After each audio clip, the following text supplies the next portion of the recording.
Sister குஷியா இருக்கிறீங்களா? ஓம் சாந்தி brother. குஷி குஷியா இருக்கிறோம். Okay sister. ஸோ ராமநவமி அப்ப ஒரு முக்கியமான டாபிக் பார்க்குறோம். அ சாய்பாபா, சத்ய சாய்பாபா. அவரு உயிரோட இருக்கும்போது, நான் தான் சீரடி சாய்பாபாவுடைய மறு அவதாரம்னாரு. ஸோ அத ம். ஏத்துக்கிறவங்களும் இருக்கிறாங்க, ஏத்துக்காதவங்களும் இருக்கிறாங்க. ஏன்னா சீரடி சாய்பாபாவுக்குன்னு பக்தர்கள் நெறைய பேர் இருக்கிறாங்க, இந்திய அளவுல. ஆனா ஒரு டைமுக்கு அப்புறம் பார்த்தீங்கன்னா, அதுக்கு ஈக்குவலா இவருக்கும் பக்தர்கள் ஆக ஆரம்பிச்சுட்டாங்க. அடுத்தது என்ன ஒரு கிளைம் பண்ணாரு அப்படின்னா, மறுபடியும் நான் 3வதா ஒரு அவதாரம் எடுப்பேன். பிரேம சாயி. பேரு வேற சொல்லிட்டாரு. ஸோ அ அது அவரு சொன்னது அவரு இறந்தது 2011ல இறக்குறாரு. அ 15 வருஷம் தான் ஆகுது. ஆனா நெறைய ம். பேரு நான் தான் பிரேம சாயின்ட்டு இருக்கிறாங்க. அவங்க எல்லாமே 20, 25 அந்த மாரி வயசானவங்க தான். பட் மக்கள் வந்து அவங்க பின்னாடி போறாங்க. ஏன் போறாங்க? அதாவது சாய்பாபா பக்தர்களே போறாங்க. காரணம் என்னன்னா, எதனால சத்ய சாய்பாபா பின்னாடி போனாங்களோ, அதே காரணத்துக்காக தான் இவங்க பின்னாடியும் போறாங்க. ஏன்னா சத்ய சாய்பாபா என்ன பண்ணாரு? இப்ப சத்ய சாய்பாபா வந்து நல்லது பண்ணாரு. ஓகே. நல்லது பண்ணாருன்னா, காமராஜர் நல்லது பண்ணாரு. அதுக்காக அவர் கடவுளா? கிடையாது. நெறைய பேர் நல்லது பண்ணியிருக்கிறாங்க.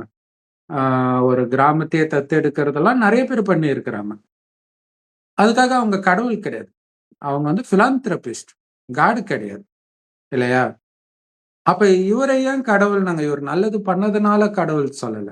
அதுக்கப்புறம் இவர் நல்லது பண்ணாரு. காசு வந்ததுக்கு அப்புறம் நான் அதாவது கடவுள்ன்னு நம்புனாங்க. நம்புனதுனால அவருக்கு காசு வந்தது. அத வச்சு நல்லது பண்ணாரு. அதுக்கப்புறம் ஆ அ ஹாஸ்பிட்டல்லாம் கட்டினாரு. ம். மெடிசின் எல்லாம் குடுத்தாரு. ஆமா. அதே மாரி இப்ப அமிர்தானந்தமயி அம்மா கூட அதே மாரி நெறைய நல்லது பண்றாங்க. ஸ்கூலு அதெல்லாம் ஸ்கூல் ரொம்ப ஃபீஸ் கம்மின்னுவாங்க. குவாலிட்டியா இருக்கும் எஜுகேஷன்னுவாங்க. Hospital உலகத்தரமான hospital இருக்குதுன்றாங்க. அதே மாரி இவரும் இருந்தார். அப்ப எத வச்சு கடவுள்ன்னு சத்ய சாய் பாபா சொன்னாங்கன்னா, அவரு பண்ண மேஜிக் வச்சு தான். அதான் உண்ம. விபூதி வர வச்சது, ம். லிங்கத்த வர வச்சது, இந்த மாதிரி மேஜிக்ல தான் விழுந்தாங்க. அதே மேஜிக்க இன்னொருத்தர் பண்ணி, நான் தான் இந்த பிரேம சாயின்னா, நம்ப தான் செய்வாங்க மக்கள். உடனே ம். அதுல தீவிரமா இருக்காங்க. அது எப்படி நீங்க போகலாம்? இது வந்து மிகப்பெரிய பாவம். நம்ப அ ஒரிஜினல் பிரேம சாய விட்டுட்டு எதுக்கு இவரு கூட போறீங்க? ஒரிஜினல் பிரேம சாயி எப்படி கண்டுபிடிக்கிறது? அவரா வெளிப்படுத்துவாரு. இப்ப நம்பளா ம். சத்ய சாய் பாபா பக்தர் ஆனோம். அவரா கூப்பிட்டுக்கிட்டாரு. அப்படின்னு அந்த பக்தியின் பாவனையில சொல்றாங்க. அதே மாரி இவரையும் கூப்பிடுவாருன்ட்டு. ஆனா இதுல என்னன்னா, நெறைய பேர் இருக்கிறாங்க பிரேம சாயின்ட்டு. அதுல YouTubeல நம்ம பார்த்ததுல 2 பேர் வராங்க. ஒருத்தர் வந்து தாராபுரம் தமிழ்நாட்டிலே இருக்கிறார். தமிழ்ல தான் அவரு பேசுறாரு. அதே மாரி நடை, உடை, பாவனை அவர் அடிக்கடி இப்படி இப்படி பண்ணுவாரு. அந்த சத்ய சாய் பாபா. அதே மாரியே தான் இவருமே பண்றாரு. அதே மாரி வாயிலேருந்து லிங்க் எடுத்து வாயில இருந்து அதெல்லாம் செய்றாரு. லிங்கத்த எடுக்கிறது, தரையில இருந்து திடீர்னு ஒரு பொருள எடுக்கிறது, அப்புறம் விபூதியா கொட்டிக்கிட்டே இருக்குது அந்த குடத்துல. டன்னு கணக்குல வந்துகிட்டே இருக்குது. இது எல்லாமே அவருமே பண்ணியிருக்கிறாரு. இதே மாரி ம். இன்னொருத்தர் இருக்கிறாரு. அவரு ஹிந்தி பேசுறாரு. என்ன ஸ்டேட் தெர்ல. அவரும் சின்ன பையன் தான். அவருமே இதே மாரி பண்றாரு. ஒரு இதுல பார்த்தா நின்னுட்டு இருக்கிறாரு. பெல்லு தானா அடிக்குது. ஒருத்தர் கை வச்சு அடிக்கிற மாதிரியே அது அசையுது. ஆனா இவரு கிட்ட இல்ல. ம். சோ இந்த மாரி அற்புதத்த பார்க்கும்போது மக்கள் விழறாங்க.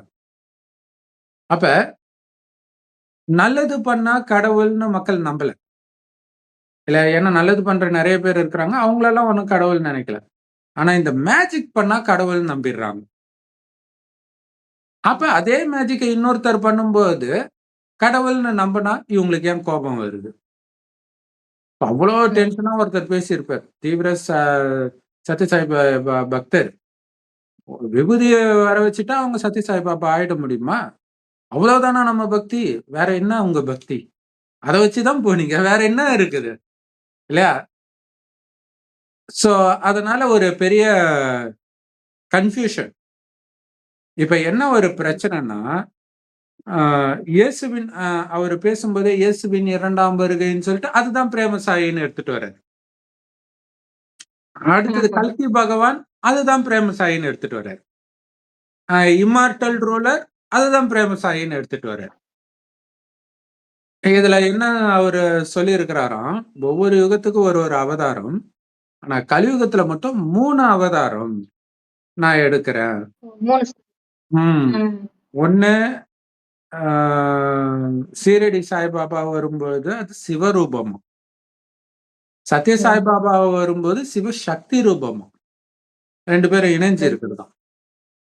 ஆ பிரேம சாயா வரும்பொழுது வெறும் சக்தி ரூபமா.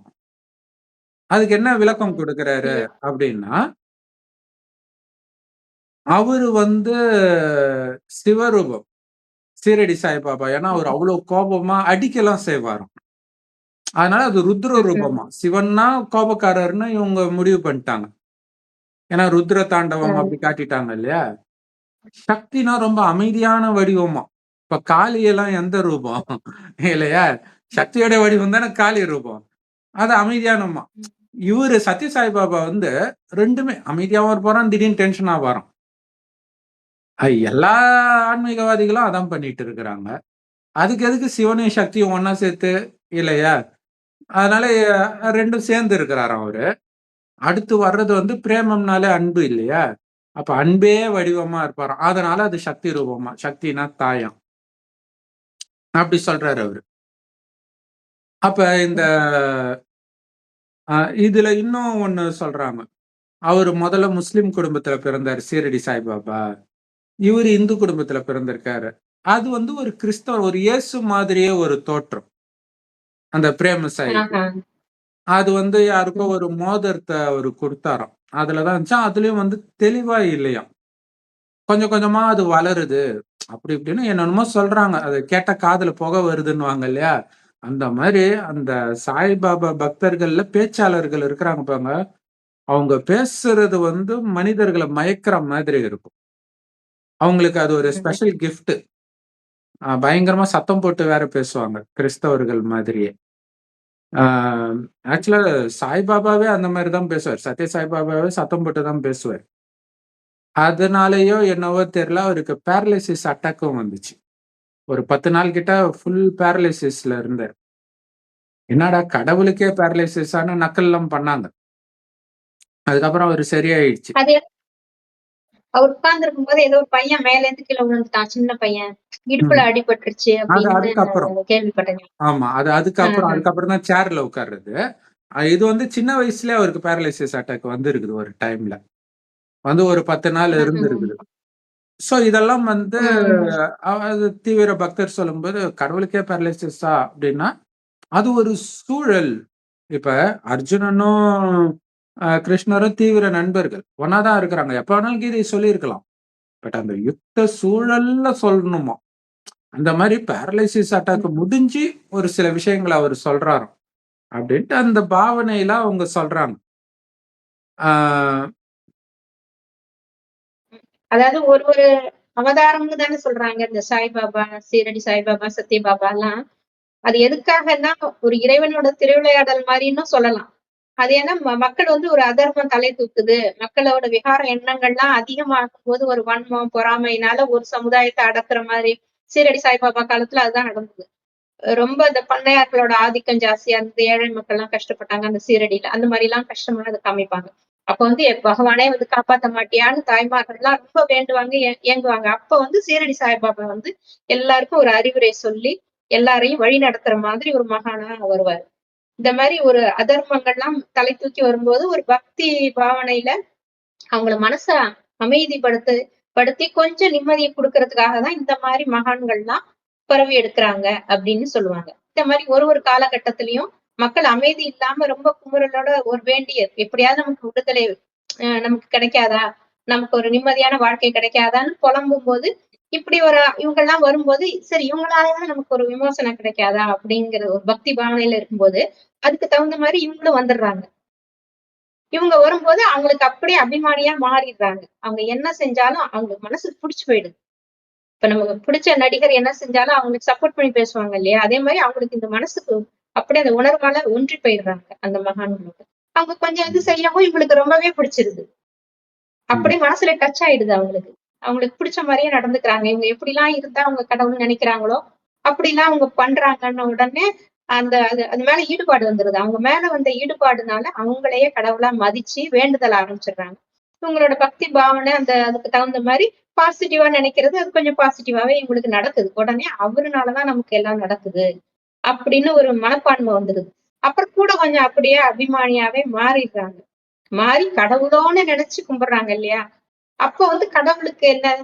கடவுள்னு நினைக்கும்போது கடவுள் தான் அருள் புரியிறாரு. ஆனா இவங்க மூலமா பண்ற மாதிரி அவங்களுக்கு ஆகுது. அந்த டிராமா படி அப்படி நடக்குது. இறைவனோட திருவிளையாடல் தான்.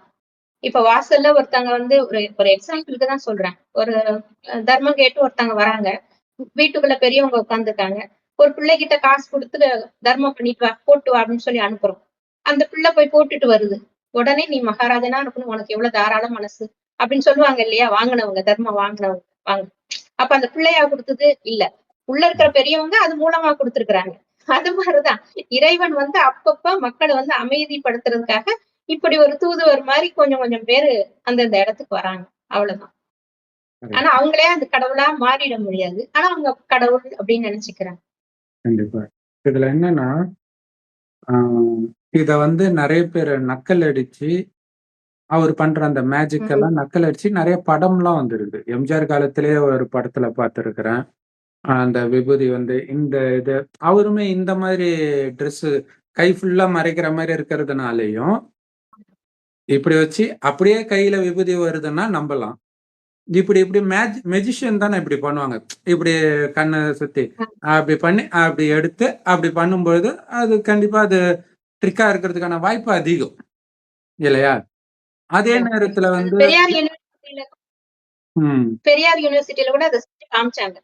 அந்த அவங்க வந்து நாஸ்திகர்கள் தானே. அந்த மாரி ம், ம். சாய்பாபா இருக்கிற காலத்துல கிண்டல் அடிக்கிற மாரி, நாங்களும் வரவழைச்சு காட்டுவோம். எங்களாலயும் முடியும் பாருங்கன்னு சொல்லி ஒரு ஆள வச்சு, மேஜிஷியன கூப்பிட்டு இந்த மாரி செஞ்செல்லாம் வேற காமிச்சாங்க.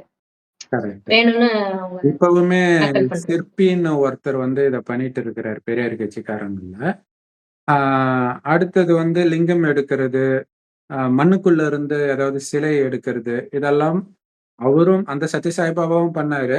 அவருடைய மறு அவதாரம்னு சொல்லக்கூடிய இந்த பிரேம சாய்பாபாக்களும் பண்றாங்க. இதுல என்னன்னா, இது எல்லாமே பிரேமானந்தான்னு ஒருத்தர் இருந்தார். அவரும் பண்ணார். அவரு புட்டபர்த்தி சாய்பாபா மாதிரியே முடியும் இருக்கும். ஆனா, அவரு ஒரு பாலியல் குற்றத்துல ம். சிக்கி அரெஸ்ட் பண்ணி ஜெயில்ல இறந்துட்டாரு அவரு. நான் ஆமா. ஸ்கூல் திருச்சி. படிக்கும்போதே இது நடந்துச்சு. ம்.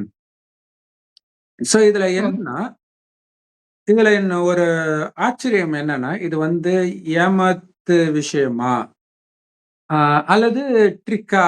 அப்படிங்கிறது வந்து சம்மந்தப்பட்டவங்களுக்கு மட்டும் தான் தெரியும். எல்லாருக்கும் தெரியாது. ஏன் அப்படின்னா, அவரு இறந்து 2000 15 வருஷம் ஆயிடுச்சு. இப்ப வரைக்கும் நெறைய இடத்துல அவருடைய ஃபோட்டோல விபூதி வருது. அவருடைய சிலையில விபூதி வருது. திடீர்னு. அது வாங்கி வந்து ரொம்ப நாளா இருக்கும். திடீர்னு விபூதி வருது. அது நெறைய பேர் அது சொல்றத பார்த்திருக்கிறோம். அத நான் கண்ணு முன்னாடி பார்த்தேன். அப்படியெல்லாம் சொல்லிலாம் இருக்குது. இது ஆமா. வந்து அவங்கள சாய்பாபாவே பார்க்காதவங்களுக்கு கூட அவங்க வீட்ல சாய்பாபா படம் வச்சிருந்தாங்கன்னா, அந்த கையிலேருந்து விபூதி வந்திருக்கு. ஃபாரின்ல கூட. அவங்களே ம். பார்த்திருக்க மாட்டாங்க சாய்பாபாவ. அது ஒண்ணு. இன்னொன்னு கனவுல சாய்பாபா ஃபாரினர்ஸ்க்கு யாருன்னே தெரியாது. அவங்களுக்கு கனவுல வந்து அவரு அங்க இருக்கிறாரு, அங்க போ அப்படின்ட்டு வந்திருக்கிறாங்க. இந்த மாரி நெறைய விஷயங்கள் வந்து நம்ம மனித அறிவுக்கு அப்பாற்பட்டு நடக்குது. அது எப்படின்னு நமக்கு சொல்ல முடியாது. அது எப்படி இந்த மேஜிக்லாம் நடக்குதுன்ட்டு. நம்பளால மட்டும் கிடையாது. அந்த சத்ய சாய்பாபாவுக்குமே அது தெரியாது. ஆனா பிரச்சனை எங்க ஆகுது அப்படின்னா, தெரிஞ்சா மாதிரி காட்டிக்கிறது இருக்குது பார்த்தீங்களா? அதுதான் அங்க தான் பெரிய பிரச்சனை. இப்ப பேரலிசிஸ் அட்டாக் வருதுன்னா, பாவம் செய்யாம ஒருத்தருக்கு எந்த நோயும் வராது. அல்லது எந்த பிரச்சனையுமே வராது. இப்ப பேரலிசிஸ் அட்டாக் வர்றது வந்து ஒரு விஷயத்த தெளிவுபடுத்துது. நீங்க புண்ணியமானவங்க கிடையாது அப்படின்னு. ரமண மகரிஷிக்கும் கேன்சர் வந்தது. இல்லையா? இத்தனைக்கும் அவரு எந்த மேஜிக்கும் பண்ணல, ஒண்ணும் பண்ணல. எல்லார் முன்னாடியும் தான் இருக்கிறாரு. அப்ப அவருக்கே அது வருதுன்னா, அவரு என்ன பாவம் பண்ணியிருக்க முடியும்? மேபி முன் ஜென்மத்துல ஏதாவது பண்ணியிருக்கலாம். பெரும்பாலும் அதெல்லாம் முதல் ஜென்மமா தான் இருக்கும். அல்லது எண்ணத்தின் அளவுல பாவம் வந்திருக்கும்ல. வெளியில எதுவும் இல்லாம இருக்கலாம். அல்லது மேபி ஏதாவது வார்த்தை பேசியிருக்கேன். ஏன்னா, நம்ம அவங்கள பத்தி தெரிஞ்சுக்கிறதெல்லாம் அவங்களுடைய அபிமானிகள் சொல்றத தான் பண்றோம். அபிமானிகள் பாசிட்டிவான விஷயத்த மட்டும் தான் சொல்லுவாங்க. இல்ல நெகட்டிவ் விஷயம் கூட அவங்களுக்கு பாசிட்டிவா தான் தெரியும். உதாரணத்துக்கு, அ நான் வந்து இந்த அவருடைய பிறந்த நாளுக்கு வந்து வருஷம் வருஷம் இது மாரி ஸ்பீச் போடுவாங்க நெறைய இடத்துல. அது மாரி போயிருக்கும்போது ஒருத்தர் பேசுறாரு. ஒரு 2, 3 மணி நேரம் பேசினாரு. எப்படிதான் பேசினாருன்னு தெரியல. சத்தம் போட்டு பேசுறாரு. அதுல ஒரு அனுபவத்த சொல்றாரு. இன்கம் டாக்ஸ் ரெய்டு வந்துச்சாம். அப்ப அவரு அப்படியே ருத்ர ரூபம் எடுத்தாராம். "என்னையே நீ ரெய்ட் பண்றியா? நான் யார் தெரியுமா? அண்ட சராசரங்கள் என் கைக்குள்ளன்னு" அப்படி கத்துனாராம். அப்ப ஒரு விஷயம் தெரிஞ்சது. இல்லையா? அந்த அமைதி கிடையாது அப்படிங்கிறது தெரியுது. இல்லையா? அந்த கோபம் வருது அப்படிங்கிறது தெரியுது. பட் ஜெனரலா மத்த நேரம் வந்து அவருடைய வாய்ஸ் வந்து சாஃப்ட்டா தான் இருக்கும். அந்த சச்சின் டெண்டுல்கர் வாய்ஸ் மாரியே இருக்கும் அவருடைய வாய்ஸுமே. ஆனா இப்ப என்ன ஒரு முக்கியமான விஷயம்னா, சீரடி சாய்பாபா வந்து சில நல்லது பண்ணாரு. வள்ளலார் வந்து சில நல்லது பண்ணாரு. சத்ய சாய்பாபா வந்து நல்லது பண்ணாரு. சரி, ஓகே. அத யாருமே மறுக்கல. திரும்ப அவங்க வந்து என்ன பண்ண போறாங்க? அதுதான் இங்க கேள்வி. இயேசு வந்தாரு. திரும்ப வந்து அவரு என்ன பண்ண போறாரு? இவங்கலாம் திரும்ப வந்து என்ன பண்ண போறாங்க? ஏன்னா, அப்படி ஏதோ ஒரு விஷயத்த பண்ணணும்னா, அத அப்பவே பண்ணியிருக்கலாமே! எப்ப வந்தாங்களோ அப்பயே பண்ண வேண்டியது தானே! அப்பவே பண்ண முடியாதவர்கள், உலகம் நாளுக்கு நாள் மோசமாகுது. இல்லையா? சீரடி சாய்பாபா இருந்த காலகட்டத்திலை விட, சத்ய சாய்பாபா காலத்துல உலகம் மோசமாச்சு. அவர் காலத்தை விட இப்ப ரொம்ப மோசமாயிருக்குது. அப்ப சீரடி சாய்பாபா காலத்திலேயே பண்ண முடியாத ஒண்ணுத்த, அவர் சத்ய சாய்பாபா காலத்துல வந்து பண்ண போறாரா? ஏன்னா அங்கேயே முடியல. உலகம் இன்னும் கீழ இறங்குதுன்னா அதான் அர்த்தம். இல்லையா? இப்ப ம். சத்ய சாய்பாபாவா இருந்து அவரால பண்ண முடியாத ஒரு விஷயத்த, மறுபடியும் பிரேம சாய்பாபாவா வந்து பண்ண போறாரா? இதுதான் ஒரு விஷயம். இதே தான் இயேசுவுக்கும். ம். எல்லாருக்குமே இதே தான். யாரெல்லாம் வருவாங்க திரும்ப அப்படின்றாங்களோ, எல்லாருமே வாழ்ந்தாங்கல்ல, இந்த பூமியில வந்தாங்கல்ல, வரும்பொழுது பண்ணலல்ல, பண்ணாத ஒரு விஷயத்த திரும்ப வந்து என்ன பண்ண போறாங்க? இல்ல பண்ணதையே தான் பண்ண போறாங்க அப்படின்னா, அதுக்கு எதுக்கு மறுபடியும் வரணும்? அப்பயே பண்ணிட்டு போ வேண்டியது தானே! இல்லையா? அப்ப பண்ணதுனால உலகம் அப்படியே நிக்கல. கீழ் நோக்கி தான் வந்திருக்குது. எந்த அப்புறம் விதத்துல இன்னொன்னு தெரியுது. எந் அவங்க வந்து முக்தி அடையலன்னு தெரியுது. ம், ஏன்னா, அந்த மகான்கள்லாம் முக்தி அடையணும்னு தானே சொல்லுவாங்க. இந்நேரம் அவங்க அவ்ளோ சக்தி வாய்ந்த ஆளா இருந்தா, இந்நேரம் முக்தி அடைஞ்சிருக்கணும். அடுத்த பிறவி வந்திருக்க கூடாது இல்லையா? ம். அடுத்த பிறவியும் வராங்கன்னா, அவங்க இன்னும் கர்ம கணக்கு முடியல. முக்தி அடையலன்னு அர்த்தம். கரெக்ட். ஆ அவர் வந்து மறுபடியும் பிறக்கிறேன்றாரு. பிறக்கிறாருன்னா, இது நரகம். நரகத்துல பிறக்கிறாருனாலே பாவம் செஞ்சா தான் நரகத்துல பிறக்க முடியும். இல்லையா? மறுபடியும் நான் நரகத்துல பிறக்கிறேன். அப்ப ஒருத்தர் சொன்னாராம், சாமி நானும் உங்க கூடவே மறுபடியும் பிறந்து வந்து உங்களுக்கு சேவை செய்வேன். No, no, no, no, no. மோட்சம் அடையணும் அப்டின்னாராம். இவரே மோட்சம் அடையலையாம். இவருடைய பக்தர்கள் இவர நம்பி எப்படி மோட்சம் அடைய முடியும்? இதுல வந்து கடவுள் நேரடியாக ஒரு வயோதிகர் உடல்ல வந்து இந்த ஞானத்தை கொடுக்கிறதன் ஆதாரத்துல தான் நம்ம அத்தாரிட்டியா பேசுறோம். இல்லன்னா எப்படி இவங்கள நாம ஒண்ணும் நாஸ்திகர்கள் கிடையாது. இல்லையா? நாஸ்திகர்கள் அவங்கள பேசுறது தாக்கி அது வேற. இவங்க தாக்கி பேசணும்னு அவசியம் இல்ல. ம், எல்லாருமே மனிதர்கள் தான். இறைவன் ம். சொல்றது மட்டும் தான் நிஜம்ங்கிறதுக்காக தான் இவ்வளவும் சொல்றது. கரெக்ட். ஏன்னா நாஸ்திகர்கள் என்ன கேட்பாங்கன்னா, ஒண்ணு இந்த மாதிரி இவங்க ஏமாத்துறாங்கன்னுவாங்க. ஆ இந்த மாரி மேஜிக் பண்றாங்கன்னு. அப்படி இல்லையா? சரி, அவரு தான் தங்கத்த குடுக்குறார்ல, உலகத்துல எல்லா ஏழைங்களுக்கும் தங்கத்த குடுத்து பணக்காரனாக்கு. இப்படி சொல்லுவாங்க. ம். இங்க நாம வந்து அதுக்குள்ளேயே போகல. அவரு எப்படி வேணாலும் பண்ணியிருக்கட்டும். ஏன்னா, அ நம்ம முழுக்க முழுக்க ஏமாத்துனாருன்னு சொல்லிட முடியாது. ஏன்னா, அவரு இறந்த பிறகும் மேஜிக் நடக்குது. அடுத்தது வெளிநாட்டுல ஆமா. இருக்கிறவங்களுக்கு கனவுல வந்து வந்திருக்கிறாங்க. அவரு உயிரோட இருக்கும்போதும் சரி, அவரு இறந்த பிறகும் இத மாரி கனவுல வந்து வந்தவங்கலாம் இருக்கிறாங்க. ரமண மகரிஷிக்கே நிறைய பேர் அந்த மாதிரி கனவுல வந்துதான் வந்தாங்க வெளிநாட்டுல. அவரு இங்க திருவண்ணாமலையில இருந்தார். அப்பெல்லாம் என்ன இந்த மாதிரி டெக்னாலஜி கிடையாது, எதுவும் கிடையாது, இன்டர்நெட் கிடையாது, எதுவும் கிடையாது. கனவுல வந்தாங்க. பார்த்திருக்க மாட்டேன். ம். அதனால இது 100% சீட்டிங்னு சொல்ல முடியாது. மேபி அது பண்ணியிருக்கலாம், அது நமக்கு தெரியல. ஆனா 100% இது வெறும் ஏமாத்து வேலைதான்னு சொல்ற முடியாது. இதுல வேற ஒரு விஷயமும் நடந்துட்டு இருக்குது. அந்த விஷயம் என்னன்னு அவருக்கே தெரியாது. அதான் உண்மை. ஆனா அவரு என்ன நினைச்சுக்கிட்டாரு, இதெல்லாம் நடக்குது, அப்ப நம்ம கடவுள் போல இருக்குது அப்படின்னு நினைச்சிட்டாரு. ஒரு மேஜிக் நடந்த உடனே ஒருவேளை அது நிஜமாகவே நடக்குதுன்னு வச்சுக்கோங்களேன். அப்ப என்னடா தானா வருது, நம்ம கடவுளா இருப்போமோ அப்படின்னு தோண ஆரம்பிக்குது. நம்ப ஆரம்பிக்கிறாரு. அதுவே தப்புதான். பட் அதை விட மிகப்பெரிய பாவம் எல்லாரையும் நம்ப வைக்கிறார். எல்லாரையும் நம்ப வைக்கிறார். இன்னும் கொஞ்ச நாள்ல ஒட்டுமொத்த உலகமும் என் காலடியில இருக்கும்ன்ற அவர் பேசின ஆடியோவே இருக்குது யூடியூப்ல. இன்னும் கொஞ்ச நாள்ல நான் யாருன்றது தெரியும், இந்த உலகமே என் காலடியில கிடக்கும். சோ இதெல்லாம் பேசின உடனே அவங்களுக்கு குளிர்ச்சியா இருக்கும் போல இருக்குது. ஆஹா அப்படின்ட்டு. அவரு மற்றபடி அவரு சேவையெல்லாம் ஓகே. சூப்பரான சேவை தான். லவ் வால், சர்வால் இதெல்லாம் நல்ல விஷயம். நிறைய கரண்ட் கொடுத்திருக்கிறாராம், தண்ணி வசதி பண்ணியிருக்கிறாராம். இதெல்லாம் ஓகே. அதுக்காக அவர் கடவுளா? அதுதான் இங்க கேள்வி. அவர் நல்ல மனிதன், அதுல டவுட் கிடையாது. ஆனா கடவுள்ன்றதை எப்படி சொல்றோம்? கடவுளுடைய வேலை என்ன? மேஜிக் பண்றதா? மேஜிக் பண்ணி நான் கடவுள்னு நிரூபிக்கிறதா?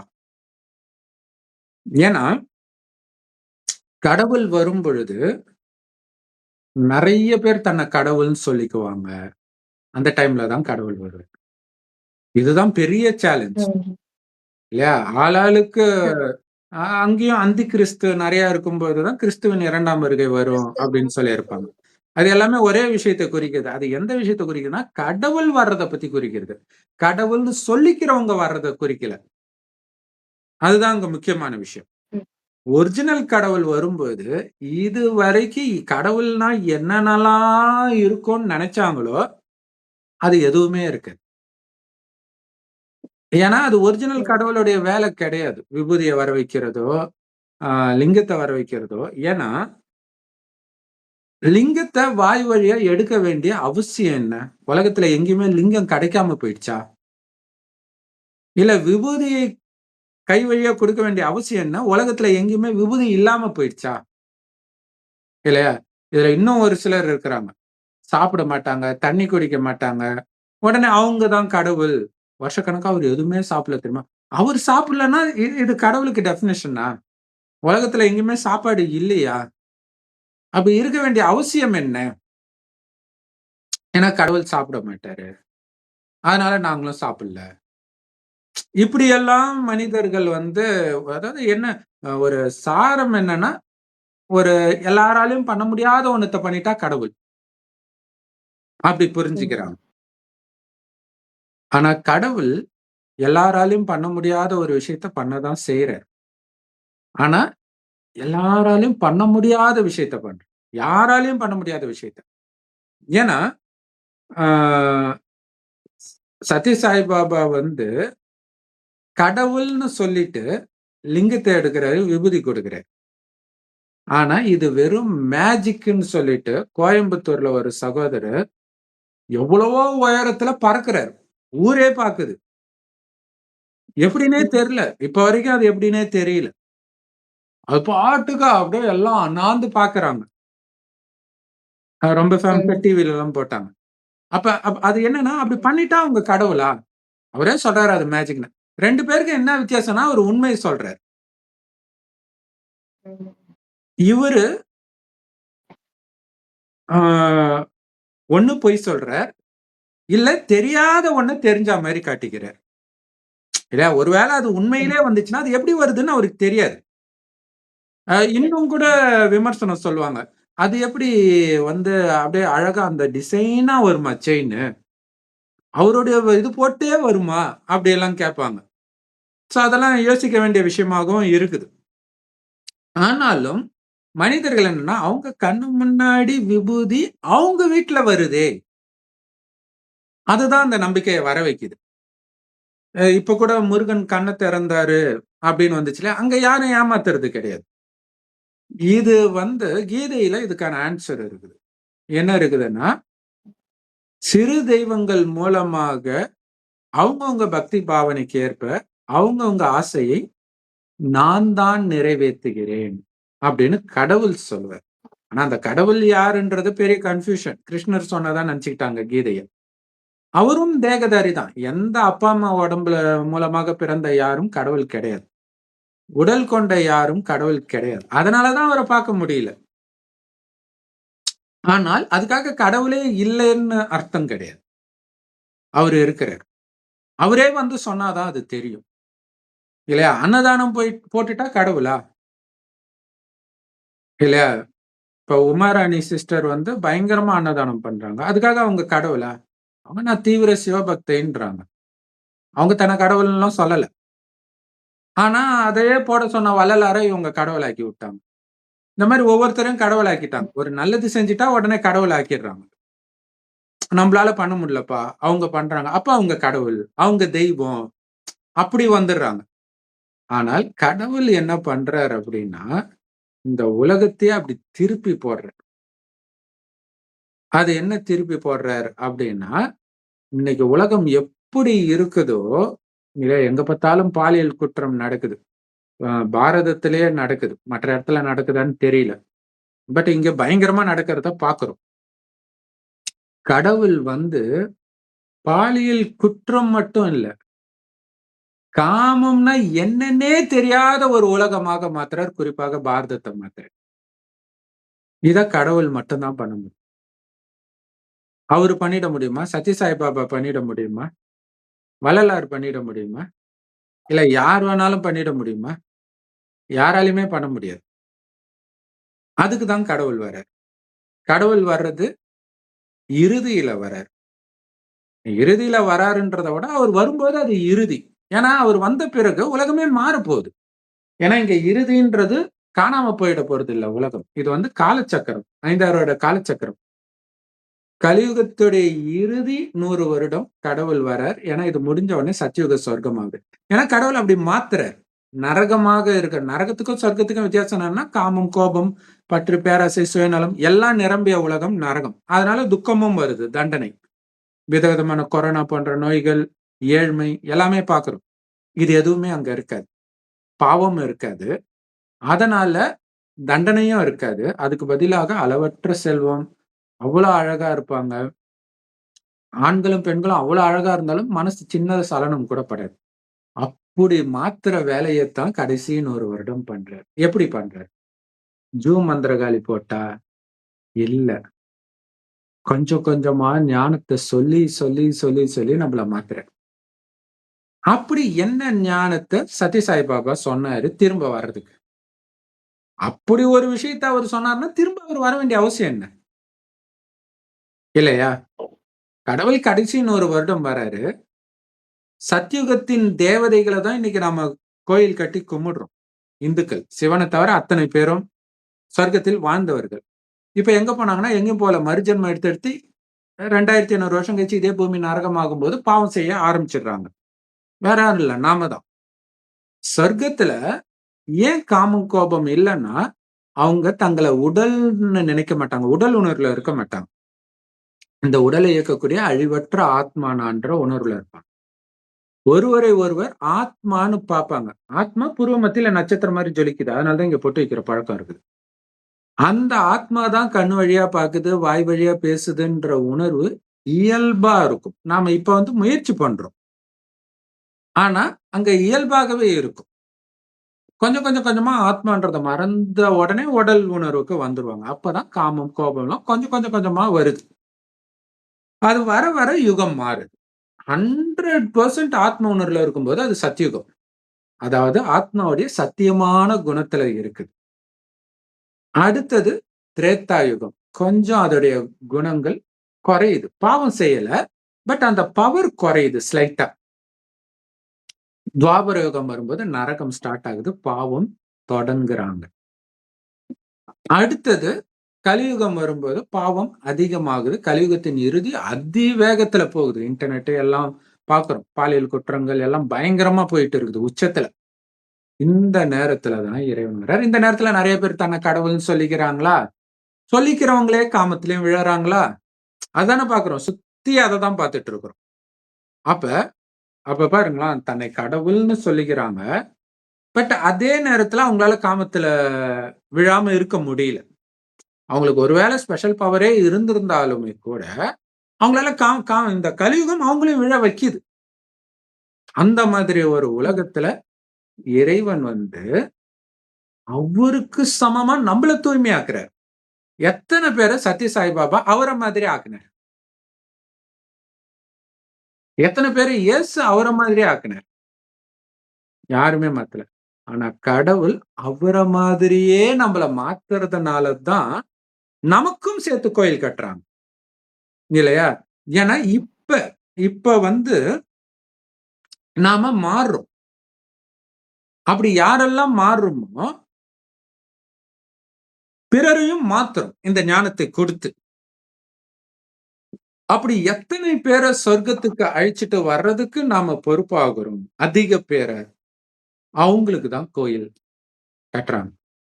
அதுலயும் யாரு ரொம்ப அதிகமாக இந்த ஞானத்தை வாய் மூலமாகவும் தன்னுடைய நடத்தையின் மூலமாகவும் அது ஒண்ணு இருக்குது. கடவுள மாதிரியே ஆகிட்டேன்றத அந்த குணத்துல தெரியணும்.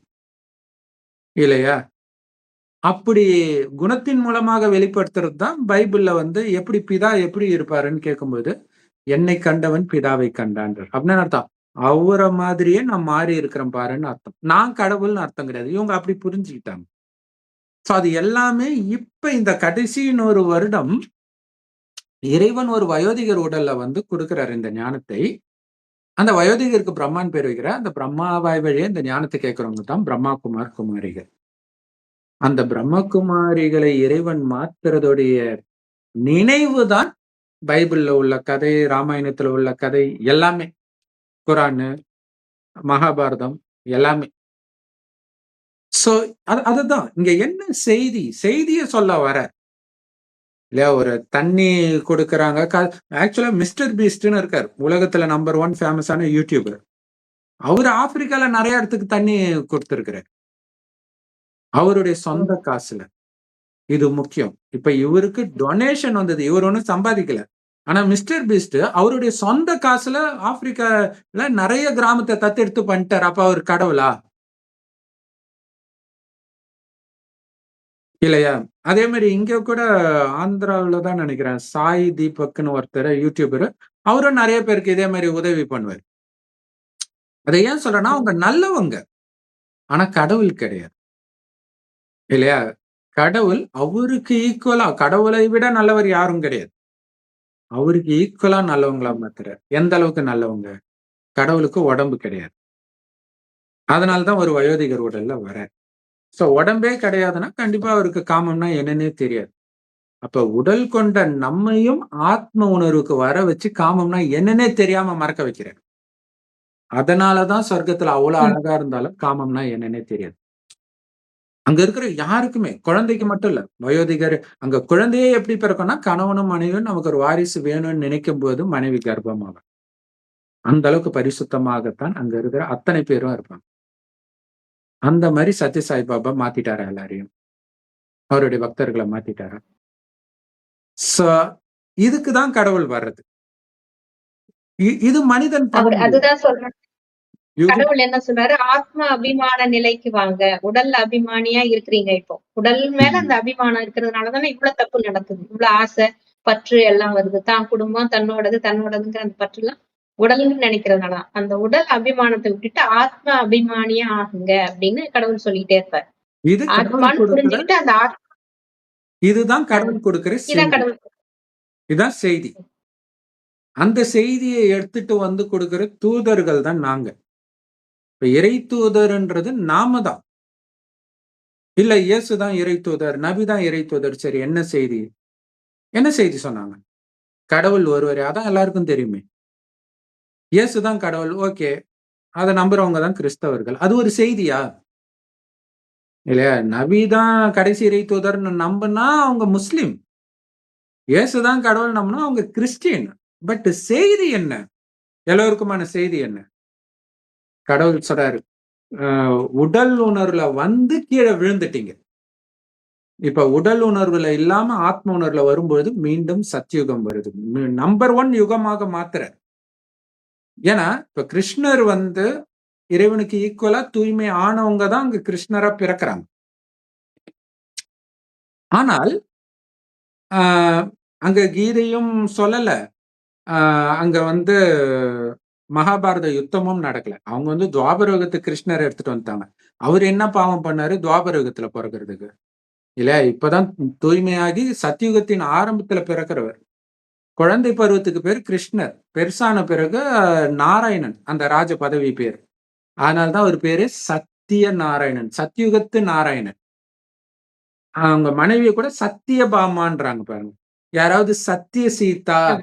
சத்திய ராமான்னு சொல்றாங்களா? இல்ல சத்திய முருகான்றாங்களா? இங்க மட்டும் தான் அந்த பேர் வருது. அதான் சத்யுகத்தை சார்ந்தவர்கள். அப்படி கடவுள் மாத்துறாரு. அதுதான் கடவுளுடைய வேலை. இதை யாராலயும் பண்ண முடியாது. எந்த மேஜிக்கும் பண்ணல. ஆனா கோடியில ஒருத்தர் தான் இந்த ஞானத்தை புரிஞ்சுக்க முடியும். இதுதான் அதிசயம். ஏன்? மேஜிக் பண்ணல. மேஜிக் பண்ணாதான் எல்லாம் வந்துருவாங்களே. மேஜிக் பண்றதுக்கா நான் வந்திருக்கிறேன். மேஜிக் பண்ணணும்னா மேஜிக் பண்றவங்க பின்னாடி போன்றேன். நான் உங்கள மாத்துற மேஜிக். இந்த மேஜிக் தான் மிகப்பெரிய மேஜிக். இல்லையா? காமத்திலே மூழ்கி கிடந்த மனிதன கோயில் கோபுரத்தின் உச்சத்துல வைக்கிறார். ஸ்ரீ நாராயணன் ஆக்குறார். சரி. இப்ப சொர்க்கத்துல வந்து கடவுள் வர்றதில்ல. ஏன்னா தேவை கிடையாது. அவர் வந்து அழுக்கானவர்கள தூய்மையாக்குறதுக்கு தான் வர்றார். அதுக்கு தான் கலியுகத்தின் இறுதியில மட்டும் தான் கடவுள் வர்றார். ஒரு தடவ தான் வர்றார். யுகம் யுகமாக வருகிறார்ன்னு கீதையில சொன்னது தவறு. கல்ப கல்பமாக வருகிறார். அதுதான் கரெக்ட். இந்த 5000 வருடத்த ஒரு கல்பனும். வெறும் 5000 வருஷம் தான்.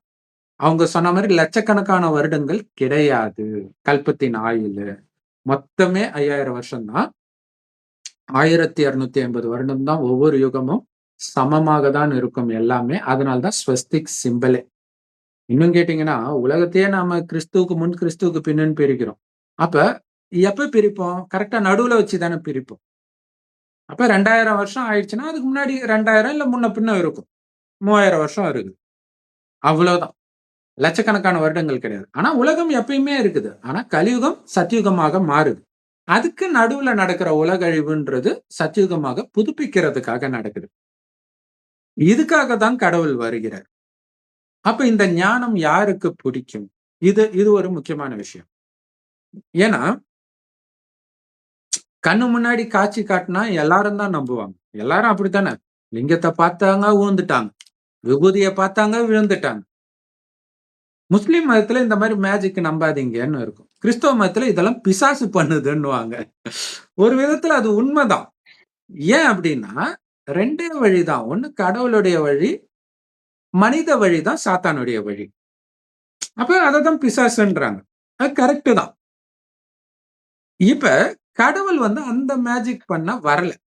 ஆனா அந்த மேஜிக் வந்து கடவுள் வர வரைக்கும் மனிதனுக்கு ஒரு நம்பிக்கை குடுத்ததுன்றது உண்மை. இல்லையா? கடவுள் இறுதியில தானே வர்றாரு. மனிதனுக்கு ஏதோ ஒரு நம்பிக்கை வேணும்ல. அது ரைட். ஆனா இப்ப கடவுள் வந்துட்டார். கடவுள் வந்த பிறகும் எனக்கு மேஜிக் தான் பிடிக்குதுன்னு போனா, நஷ்டம் யாருக்கு? சரி இப்ப யாரு இத ஏத்துக்குவா? அப்டின்னா கடவுள் சொல்றாரு. ஒரு பெரிய ரகசியத்த சொல்றாரு. இந்த 5000 வருஷத்துல என்ன நடக்குதோ, அதே தான் திரும்ப திரும்ப நடக்கும்ன்னு. அப்டின்னா 5000 வருஷத்துக்கு முன்னாடி இதே நாள், இதே நேரம், இதே வீடியோவ நீங்களும் நானும் போட்டிருப்போம். ஒவ்வொரு கல்பத்திலும் இந்த நேரம் இதே தான். அதே மாரி நீங்க யாரெல்லாம் கேட்கிறீங்களோ, எந்த டிரெஸ்ல, எந்த மனநிலையில கேட்கிறீங்களோ, அதே மனநிலையில தான் கேட்பீங்க. உடனே போய் என்ன கமெண்ட் போடுறீங்களோ, அதே தான் போட்டிருப்பீங்க. அப்படின்னா, இப்ப ஞானத்தை எடுக்கிறவங்க சொர்க்கத்துக்கு வருவாங்க. சொர்க்கத்துக்கு வந்தவங்க தான் மீண்டும் ஞானத்தை எடுப்பாங்க. சொர்க்கத்துக்கு எத்தன பேர் இருப்பாங்க? ஆரம்பத்துல வெறும் 9,00,000 பேர். முடியும்போது பார்த்தா 33,00,00,000. ஆனா இன்னைக்கு 1,000,00,00,000 மக்கள் தொகை. அப்ப 1,000,00,00,000 எங்க? 33 எங்க? இல்லையா?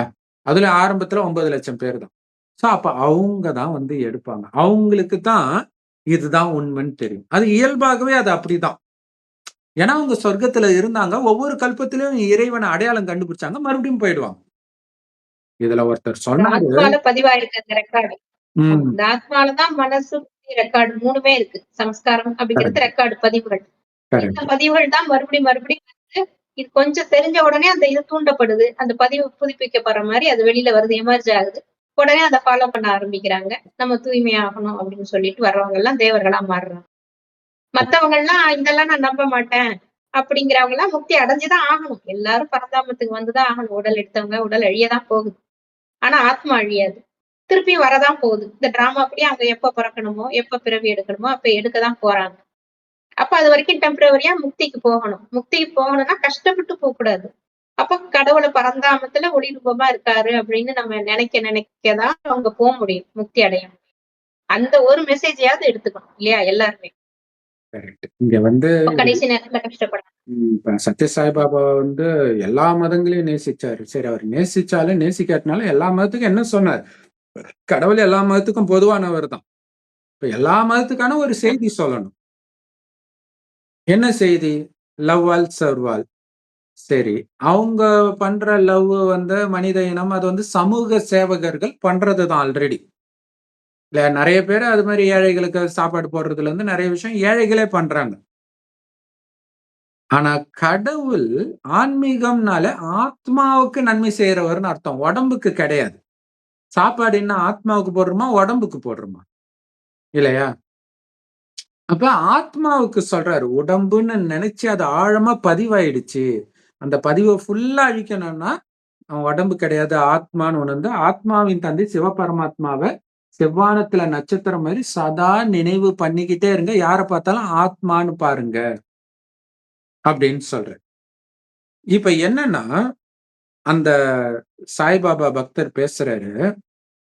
ராமாயணத்துல ஒரு விஷயத்த அவருக்கு சாதகமா சொல்றாரு. எப்படி சொல்றாருன்னா, "ஏங்க பாருங்க, இந்த சபரி பாட்டி யுகம் யுகமா ராமருக்காக காத்துக்கிட்டு இருந்தாங்க.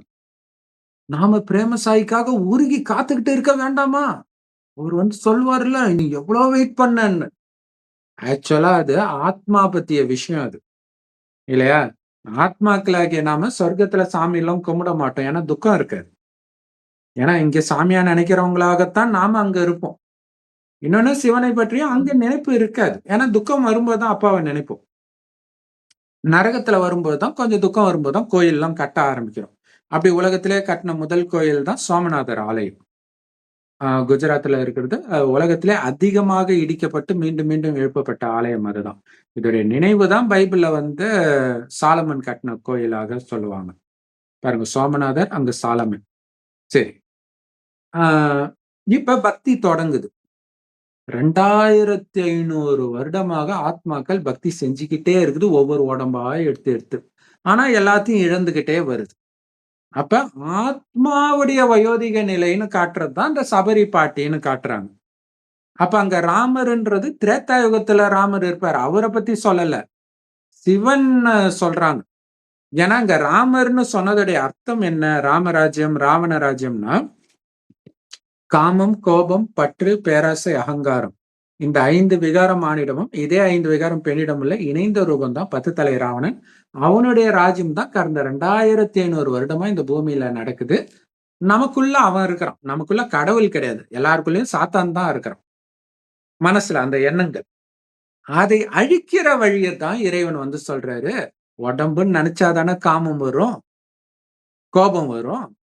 நான் எப்பவுமே இருக்கிற ஆத்மா. நான் செய்யற கர்மத்திற்கேற்ப பலனை எத்தனை உடம்பு எடுத்தாலும் அனுபவிச்சே ஆகணும்னா பாவம் செய்வோமா?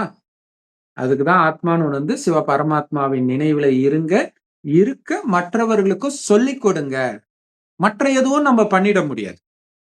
இல்லையா? மற்றபடியே உதவி பண்றேன்றது உபத்திரவமா மாறிடும். உதாரணத்துக்கு இலங்கையில வந்து தமிழர்கள ஒரு 2 பேர போலீஸ்காரங்க அடிச்சுட்டாங்கன்ட்டு நான் பழி வாங்குறேன்ட்டு துப்பாக்கி தூக்குனாரு பிரபாகரன். கடைசியில யாருக்கு பாதகமாச்சு? 2 பேருக்குமே பிரச்சனை தான். கம்முனு விட்டிருந்தா அந்த 2 பேரோட போயிருக்கும். சிரியால அதே மாரி 2 மாணவர்கள அரசாங்கம் கொன்னுடுச்சுன்ட்டு போராட்டம் நடத்த ஆரம்பிச்சாங்க. இப்ப 20 வருஷம் ஆயிடுச்சு. லட்சக்கணக்கான பேர் இறந்துகிட்டே இருக்கிறாங்க உள்நாட்டு கலவரம். சோ மனிதனுடைய வழி இதுதான் பண்ணும். அழிவைத்தான் கொடுக்கும். அதான் இறைவன் சொல்றாரு, இது என்ன சொர்க்கமா இது? அமைதியா இருக்க? நீ அமைதியா இல்லன்னா உன் நாட்டுல குண்ட போட்டுருவ. அதானே இன்னைக்கு நடந்துட்டு இருக்குது. அது மூலமா எப்படி அமைதி ம். வரும்? சோ அமைதியான உலகம், அமைதியானவர்கள் மட்டுமே நிரம்பிய உலகம் வரப்போகுது. இந்த உலகத்துக்கும் உங்களுக்கும் சம்பந்தமே இல்ல. என் நினைவுல இருங்கன்ற. மற்றவர்களுக்கு இந்த ஞானத்தை கொடுங்க. எடுக்கிறது எடுக்காதது அவங்களுடைய அதிர்ஷ்டம். அப்படிங்கிறது. சோ அப்ப நம்ம பக்தி செய்து செய்து கடவுள வான்னு கூப்பிடுறது தான் பக்தி. அப்படி ம். கூப்பிட்டு கடைசியில வந்திருக்கிறார். அது தெரியலையான்னு கடவுள் கேட்கிறார். இது அங்க ராமாயணத்துல கதையாக வெளிப்பட்டு இருக்குது. இவரு உடனே பாருங்க பிரேமசாயி வருவாருன்ட்டு ரொம்ப கொடுமையா இருக்குது. மனிதர்கள் அதான் கடவுள் சொல்லுவாரு, ஒரு மனிதன் தன்னை கடவுள்னு சொல்றது சாதாரண பாவமா? அதுக்கு தண்டனை என்ன சாதாரணமா கிடைக்குமான்னு கேட்கிறாரு. சோ அங்க பேரலைசிஸ் அட்டாக் வந்தது ஒரு விதத்துல எச்சரிக்கை. தப்பு பண்ணிட்டு இருக்கிறா, மீண்டும் பண்ணாதன்ட்டு. ஆனா அவர் கடைசி வரைக்கும் பண்ணிட்டு தான் இருந்தார். ஏன்னா அதுவே அவருடைய வாழ்க்கையா மாறிடுச்சு. இப்ப இறைவன் இந்த ஞானத்தை கொடுக்கிறார். எப்படி எல்லாருமே ஏத்துக்கிட்டு ஆகணும். ஏன்னா எல்லாருக்குமே கடவுள நினைக்கணும். அப்ப கடவுள் தான் இத சொல்றாருன்னு தெரியணும். அது எப்ப சாத்தியம்? கடவுள் சொல்றாரு, எனக்கு சமமாக நீங்க தூய்மை ஆகும் பொழுது, உங்கள பார்க்கும்போது நீங்க தெரிய மாட்டீங்க, நான் தெரிவேன்றார். இல்லையா? கடவுள் செம்பொன் ம். நிறமான ஒளி உலகத்துல நட்சத்திரம் மாரி இருக்கிறார். சோ அப்ப நினைப்பாங்க. இன்னொன்னு, இப்ப கிறிஸ்தவர்கள், முஸ்லிம்கள்லாம் இருக்கிறாங்கன்னா, அவங்களுக்கு என்ன பண்ணா இப்ப முஸ்லிம்களுக்கு அல்லாஹ் நூறு ஒளியானவர்ன்னு இருக்கு. ஒளிய பார்த்தா அவங்களும் ஏத்துக்குவாங்க. கிறிஸ்தவர்கள் இயேசுவாக நாம தெரிவோம். இந்த மாரி நெறைய விஷயங்கள் ம். நடக்கும். கடைசியில. நம்ப மூலமா தான் கடவுளே வெளிப்படுத்துவார். ஆனா அந்த நேரம் பாருங்க, அவன் கண்ணுக்கு நான் இயேசுவா தெரிவேன். ஆனா நான் என்ன சொல்லுவேன், இத நான் பண்ணலங்க. கடவுள் பண்றார். அவர நினைங்க. இதுதான் சத்ய சாய் பாபாவுக்கும் நாம நமக்கும் உள்ள வித்தியாசம். நம்ம ஒரு கடவுளுடைய கருவிதான். குழந்தைங்களுக்கும், செய்றதெல்லாம் கடவுள். மனிதர்களுக்கும் உள்ள வித்தியாசம் இதுதான். மனிதர்கள் என்ன பண்றாங்க, அதுல குளிர் காய ஆரம்பிச்சுடுறாங்க. ஒரு அற்புதம் வந்துருச்சுன்னா. கடைசியில அவ்ளோ அற்புதம் நடக்கும். இப்ப இங்க இந்தியா தமிழ்நாட்டுல இருக்கக்கூடிய அந்த பிரேமசாயிய பத்தி ஒருத்தர் சொல்றார். ஆ உண்மையிலே அவங்க அனுபவமா அல்லது செட் பண்ணி சொல்றாங்களோ தெரியாது. என்ன சொல்றாரு அப்டின்னா, ஃபாரின்ல இருந்தெல்லாம் வராங்க. அவங்களுக்கு கனவு வந்துச்சு. அவங்களே வந்தாங்கன்றாங்க. உண்மையாவும் இருக்கலாம். அடுத்தது, அ நாங்க வீட்ல பேசுனத அவரு சொல்றாரு. நேத்து நீ இப்படி பேசிட்டு இருந்தன்னு. சோ இதெல்லாம் அவங்களுக்கு குஷி ஆகுது. இது ஒரு சிலருக்கு இப்பவே அந்த மாரி சக்தி இருக்குது. ஆனா அவங்க எல்லாரும் தன்ன கடவுள்ன்னு சொல்லிக்கிறது கிடையாது. அப்படி இருக்கிறது எனக்கே தெரியும். ஒரு சிஸ்டர் வந்து நம்ம பிரம்மகுமாரியிலயே ஆ அவங்க வந்து மலேசியா அவங்க. அந்த சிஸ்டர் வந்து சொல்லியிருக்கிறாங்க. எனக்கு வந்து இந்த மாரி சூக்ஷ்ம உடல்ல எந்த இடத்துக்கு வேணாலும் என்னால போக முடியும். அங்க இருக்கிறத பார்க்க முடியும், கேட்க முடியும் அப்படின்னு இருக்கிறாங்க. இவங்களுக்கு ஒரு கன்ஃபார்ம் பண்ணணும் அப்படின்ட்டு இவங்க ஒரு ஃபங்ஷனுக்கு போயிருக்கிறாங்க நெறைய பேர். அப்ப என்ன பண்ணியிருக்காங்க, ஃபோன் பண்ணியிருக்காங்க. அப்பல்லாம் வந்து ம இந்த ஃபோன் கிடையாது. வீடியோ கால் ஃபோன்லாம் கிடையாது. அந்த குட்டி ஃபோன் வந்துச்சு இல்லையா? அந்த காலம். Nokia. அப்ப அந்த டைம் ஃபோன் பண்ணியிருக்கிறாங்க. ஃபோன் பண்ணிட்டு, "நீ தான் எங்க வேணாலும் பாப்பியா, இப்ப நாங்க எங்க இருக்கிறோம் சொல்லு" அப்படின்றாங்க. அப்ப அந்த அவங்களுக்கு பின்னாடி என்னென்னலாம் நிக்கிது, அந்த வாழை தோரணம் கட்டி இருக்கிறது, அ என்ன கலர் துணி கட்டி இருக்குது, அந்த பக்கமா ஒரு நாய் போறது, அதோடைய கலரு எல்லாத்தையும் சொல்றாங்களாம். எல்லாம் ஷாக் ஆயிட்டாங்களாம். சோ இது ஒண்ணு. அடுத்தது அந்த சிஸ்டரே அ அதாவது இது இன்னொரு சிஸ்டர். இவங்க ஒரு பார்க்ல உட்கார்ந்துட்டு இருக்கிறாங்க. உட்கார்ந்துட்டு இருக்கும்போது திடீர்னு மோசமான எண்ணம் வருது. இவங்களுக்கு ஷாக் ஆகுது. என்னடா நமக்கு இந்த மாரி எண்ணம் வராதேன்ட்டு. அந்த பார்க்ல 2 பேர் உட்கார்ற சேர். அப்படி நீட்டா இருக்கும் இல்லையா? அதுல இப்படி பார்க்குறாங்க. இன்னொரு சிஸ்டர் இருக்கிறாங்க. டக்குனு நீங்க இப்படி நினைச்சீங்களான்னு கேட்குறாங்க. அவங்களுக்கு தூக்கி வாரி போச்சு. ஐயோ! சிஸ்டர் யார்கிட்டயும் சொல்றாதீங்க சிஸ்டர். ங்களாம். அது அவங்களுக்கு இவங்க எண்ணம் மாரி இருக்கு. இத ஏன் சொல்றேன்னா, இப்பவே இதெல்லாம் நடக்குது. அதுக்காக இது கடவுள் கிடையாது. இன்னும் கேட்டீங்கன்னா, என்ன வச்சே சொல்லணும்னா கூட, நான் அப்பதான் பிரம்மகுமாரி ஆகுறேன். அப்பதான். அந்த டைமு ஒரு பிரதர், அதாவது இந்த ஞானத்துல இருக்கக்கூடிய ஒரு சிஸ்டருடைய ஹஸ்பண்ட். அவரு அவங்க வீட்டுக்கே நான் போனது கிடையாது. அதுக்கு முன்னாடி வரைக்கும் போனது கிடையாது. அப்ப ஆ நான் மாடியில உட்கார்ந்து ஒரு புக் நம்ம ஞானம் சம்பந்தப்பட்ட ஒரு புக் படிச்சுட்டு இருக்கிறேன். அப்ப அந்த சிஸ்டர் கால் பண்றாங்க. கால் பண்ணி, "பிரதர் எங்க வீட்டுக்கு வந்தீங்களா?" "இல்லையே மாதாஜின்றா." "இல்ல எங்க பிரதர் சொல்றாரு, நீங்க 1 மணி நேரம் வெள்ள ட்ரெஸ்ல இங்க வந்தீங்களாம், காலாட்டி பேசிட்டு இருந்தீங்களாம்" அப்படின்னு. "ஏதாவது கடவுள் மேஜிக் பண்ணியிருப்பாரு மாதாஜி" அப்படின்னு சொல்லிட்டு வச்சாச்சு. அப்புறம் அவங்க வீட்டுக்கு பக்கத்துல ஒரு கோயில்ல நம்ம சேவைக்காக போறோம். அப்ப நான் வந்திருக்கிறேன்ட்டு அந்த மாதாஜி சொல்லியிருக்கிறாங்க. உடனே அவரு வராரு. அவர நான் பார்த்ததே கிடையாது. அவரும் என்ன பார்த்ததே கிடையாது. அப்ப வராரு. வந்து என்ன பார்த்துட்டு இருக்கிறாரு. நான் வந்து, "என்ன பிரதர் நான் வந்தேனா உங்க வீட்டுக்கு?" "ஆமான்னாரு." உடனே பாருங்க இதெல்லாம் கடவுளுடைய மேஜிக்ன்னா அவருக்கு கோபம் வந்துருச்சு. "ஏன் இப்படி பொய் சொல்றீங்க? அவ்வளோ நேரம் கால ஆட்டி ஆட்டி பேசுனீங்க 1 மணி நேரம்." அப்படின்னு கோபம் வந்துருச்சு அவருக்கு. சோ இதெல்லாம் கடவுள் அவங்களுக்கு நம்பிக்கை வர வைக்கிறதுக்காக பண்றது. இதுக்கும் நமக்கும் சம்மந்தமே கிடையாது.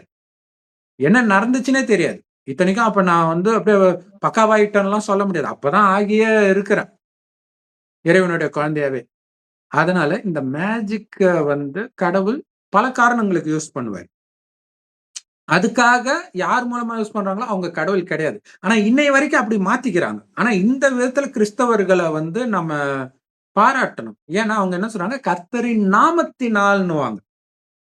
நான் பண்ணேன்னு ம். சொல்ல மாட்டாங்க.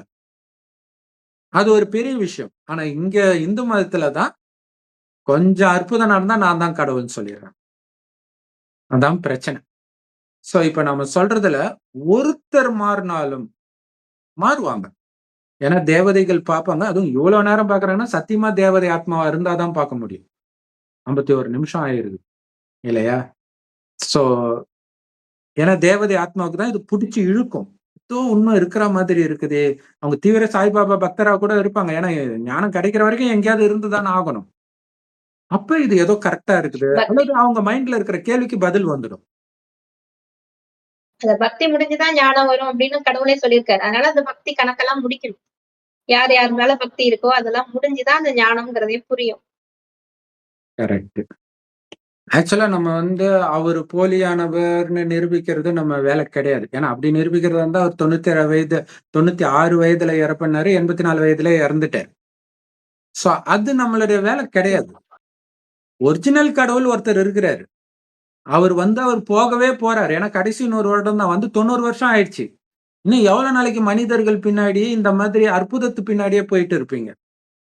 உங்கள கடவுளுக்கு ஈக்குவலா மாத்துறது தான் மிகப்பெரிய அற்புதம். அப்படி ஆகுங்க. முருகா உருகுறீங்கல்ல, யார் அந்த முருகன்? கலியுக வரதன்னா, அப்ப கலியுகத்துல தானே இருந்திருப்பாரு. கலியுகத்து மனுஷன் தானே. இல்லையா? முருகனுடைய கதை என்ன? வள்ளி பின்னாடி தொரத்திட்டு லவ் பண்ணிட்டு இருந்தவர் கடைசியில அனைத்தையும் விட்டு கடவுள் நிலையை அடையறாரு. கோவணத்தோட மேல நிக்கிறாருன்னா, என்ன அர்த்தம்? எல்லாத்தையும் இழக்க கத்துக் குடுக்குறாரு கடவுள். இல்லையா? ஃபுல் ஆத்ம உணர்வு. கலியுகம் எல்லாத்தையும் நம்மகிட்ட இருந்து புடுங்க தான் செய்யும். இழப்பதற்கு தயாராக திருப்பி கொஞ்சம் கூட அவங்கள எதிர்க்காம சிரிச்ச முகத்தோட போறது. அது அந்த நிலைய தான் உருவாக்குறாரு. பசிக்கும்போது அத்தி மரத்துல பழம் இல்லன்றதுக்காக டென்ஷன் ஆயி அந்த மரத்த சபிச்சவர் இயேசு. அவ்வளவு மோசமா இருந்த மனிதன் கடைசியில சிலுவையில அறையும்போது, தன் விலா எலும்பையே குத்துனவன கூட பாவம் தெரியாம பண்ணிட்டாங்க மன்னிச்சிடுங்கன்றார். அந்த அளவுக்கு அவருடைய கேரக்டர் மாறுது. இது புரியாம அவர கடவுளாக்கிட்டாங்க. சோ அதே மாரி சத்ய பாபா கோபப்படுவாருன்றாங்க. ஆக்சுவலா அவரு மாறுனாரா? கடைசி வரைக்கும் அது இருந்துச்சு. அததான் பெருமையா வேற சொல்லிக்கிறாங்க. ஒரு முகத்துல அப்படியே ருத்ர தாண்டவம் ஆயிடுச்சு. அப்ப ஒரிஜினல் கடவுள் சிவன்னாலே அன்புன்னு பேரு. அன்பே சிவன்றோம். ம். ருத்ரன்னா கோபக்காரர். அது ம். பக்தியில அப்படி எழுதிட்டாங்க. பக்தியில ருத்ர தாண்டவம். உண்மையிலே அது ஆனந்த தாண்டவம். அவருக்கு உடம்பு கிடையாது. அவரை நினைக்க நினைக்க நம்மளுடைய மனம் ஆனந்தத்தில் துள்ளி குதிக்குது. அவரை நினைப்பதினாலும், அவருடைய ஞானத்தை நினைப்பதினாலும், நாம அடைய போற சொர்க்கத்தை நினைப்பதினாலும், கலியுகத்தையே மறக்கிறோம். நாம ஆனந்தத்துல இருப்போம். இங்க உலக அழிவு நடக்கும். அதுக்குள்ள அந்த நிலைய நாம அடைந்தால் தான் அந்த உலக அழிவின் துக்கத்திலிருந்து நாம தப்பிக்க முடியும். அப்படி நம்மள காப்பாத்துறதுக்கு தான் இந்த ஞானத்தை கொடுக்க வரார். சோ இத உண்மையிலே புரிஞ்சு ருத்ரதாண்டவம் ஆடுறது இயற்கையா தான் இருக்கும் கடைசியில. பஞ்சபூதங்கள் தான் அதோட ருத்ரதாண்டவத்த தான் நம்ம பார்க்க போறோம். கண்டிப்பா. ஏன்னா, கடவுள் வந்து ஹாஸ்பிட்டல தொறக்க வரல இல்லையா? இவரு ஹாஸ்பிட்டல தொறந்தாரு. நோயாளிகளே இல்லாத உலகத்த படைக்க வந்திருக்காரு கடவுள்.